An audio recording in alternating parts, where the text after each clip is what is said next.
The fluorescent lights in the boardroom buzzed like angry hornets as Alex Thompson sat across from the polished mahogany table, his calloused hands folded tightly in his lap.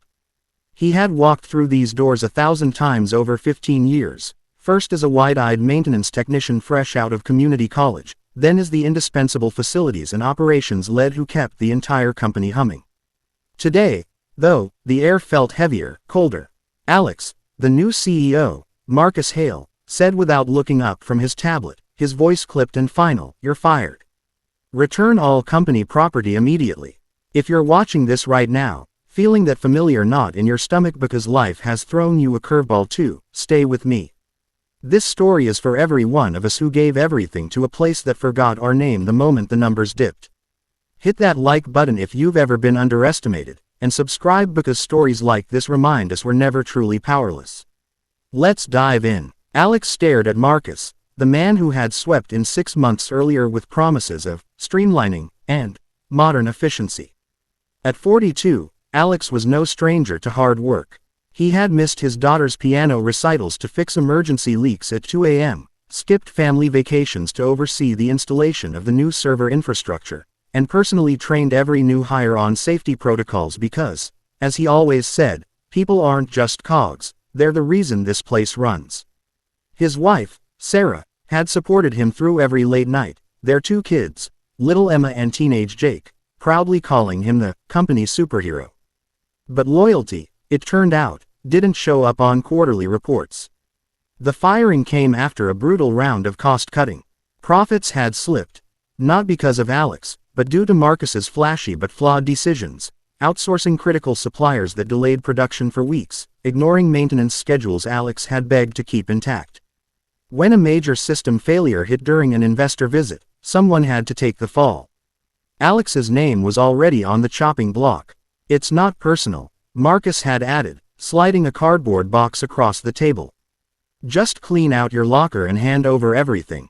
Keys, badges, tools, whatever you've got." Alex felt the world tilt.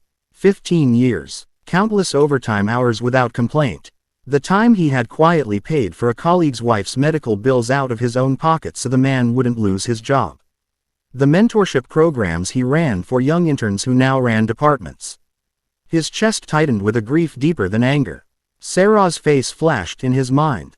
The mortgage they'd stretched thin, Jake's upcoming college applications, Emma's dream of dance classes. How would he tell them? For a moment, doubt crashed over him like a wave. Was he really replaceable? Just another number. But then something shifted inside Alex. A quiet resolve. He reached into his worn canvas bag, the one Sarah had given him for his 10th anniversary at the company, and pulled out a small wooden box he had carried with him that morning.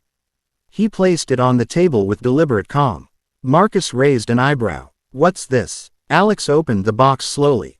Inside, 12 keys gleamed under the harsh lights, each one labeled with neat, handwritten tags. He laid them out one by one, the soft clink of metal echoing in the silent room like tiny hammers. "Key number 1, Alex said, his voice steady but thick with emotion, unlocks the main server room. I'm the only one who knows the full backup protocol after the last cyber audit you canceled." Marcus's fingers paused on his tablet. "Key 2 opens the chemical storage for R&D. Without the exact sequence I documented, your team risks contamination delays, again."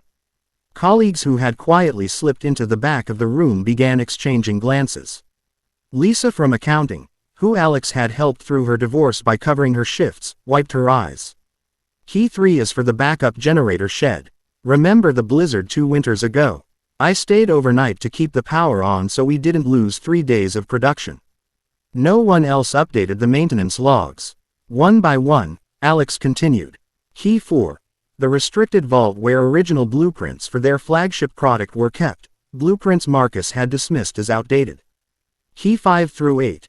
Access points to legacy systems that still ran 60% of daily operations because the modern upgrades kept failing. Key 9. The executive safe containing physical contracts and emergency protocols Alex had maintained after the last assistant quit in frustration. Key 10. The roof access for HVAC systems he repaired personally to save thousands in contractor fees. 11 and 12. master sets for the entire facility perimeter and employee wellness center he had fought to keep open for stressed-out staff. By the time the 12th key lay on the table, Marcus's face had gone pale. The CEO's usual arrogance cracked. He leaned forward, voice rising. "What the hell is this, Thompson? You think this is funny? These systems have redundancies, do they?" Alex interrupted softly, meeting his eyes for the first time. There was no triumph in his voice, only a deep, weary sadness. "I begged for proper documentation and cross-training for years. You called it wasted overhead. I placed these keys here today not to gloat, but because every single one represents a piece of this company I held together with my own 2 hands while you chased headlines. I'm returning your property, Marcus. But the knowledge, the heart, the late nights, those were never yours to take." The room fell into stunned silence. A senior engineer in the corner muttered, "He's right. We've been running on Alex's memory for months." Whispers spread. Marcus fumbled for his phone, sweat beading on his forehead, frantically calling IT and security. Panic flickered in his eyes as he realized the cascading failures that could unfold without Alex's intimate knowledge. Production lines that relied on obscure overrides. Safety systems only Alex fully understood. Investors arriving next week. The CEO's empire of shortcuts was suddenly, terrifyingly fragile. Alex stood up, leaving the keys shining like forgotten metals. He didn't slam the door. He simply walked out with quiet dignity, the weight of 15 years lifting slightly from his shoulders. The drive home was the hardest part. Cheers blurred the highway as he pulled into the driveway. Sarah met him at the door, sensing something was wrong before he even spoke. When he told her, she pulled him into a fierce hug. "We'll figure it out," she whispered. "You always have." The weeks that followed tested every ounce of resilience Alex possessed. Job rejections piled up. Overqualified, they said, or too expensive. Savings dwindled. Jake withdrew, worried about college funds, while Emma asked innocently why Daddy wasn't a superhero anymore. Nights were filled with self-doubt. Had he wasted his best years? Was loyalty a fool's game? But in those dark hours, Alex remembered the people he had helped. The single mom he trained who now led a team, the janitor he encouraged to pursue night school. Those connections became lifelines. One evening, a group of former colleagues showed up at his door with a homemade banner and a modest collection they had quietly raised. "You taught us we matter," Lisa said, tears flowing. They shared stories late into the night, how Alex's steady presence had kept morale alive during tough times. Inspired, Alex began consulting on the side, helping small businesses with the very systems he had mastered. Word spread. Within months, his little home office grew into a thriving operations advisory firm. Clients valued his honesty, his emotional intelligence, his refusal to cut corners that hurt people. Meanwhile, at the old company, chaos reigned. 2 major shutdowns occurred because of overlooked maintenance Alex had warned about. Marcus's leadership crumbled under investor scrutiny. In a last-ditch effort, the board reached out, offering Alex double his salary and a promotion. He met them in the same boardroom, keys still etched in everyone's memory. "I appreciate the offer," Alex said calmly, "but I've learned something important. A company that only sees your value when you're walking out the door doesn't deserve to keep you."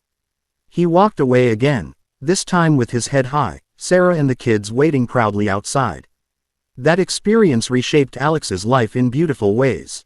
He coached Jake through college applications with newfound presence, attended every one of Emma's recitals, and even started volunteering at a local trade school, teaching young workers that their skills and hearts are their greatest assets. The family grew closer than ever, turning hardship into deeper bonds forged in trust and resilience.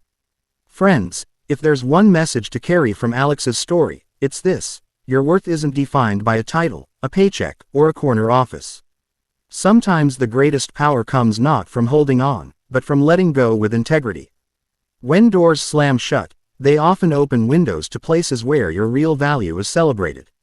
Never underestimate the quiet strength of a life built on loyalty, to yourself, to your family, and to what truly matters. Alex's keys didn't just unlock doors, they unlocked his future. And yours can too. If this story moved you, if it reminded you of your own battles or gave you hope for the ones ahead, smash that like button, drop a comment with your biggest takeaway, and subscribe for more real, emotional stories that prove we're all stronger than our toughest moments. Turn on notifications. You never know which one might change everything.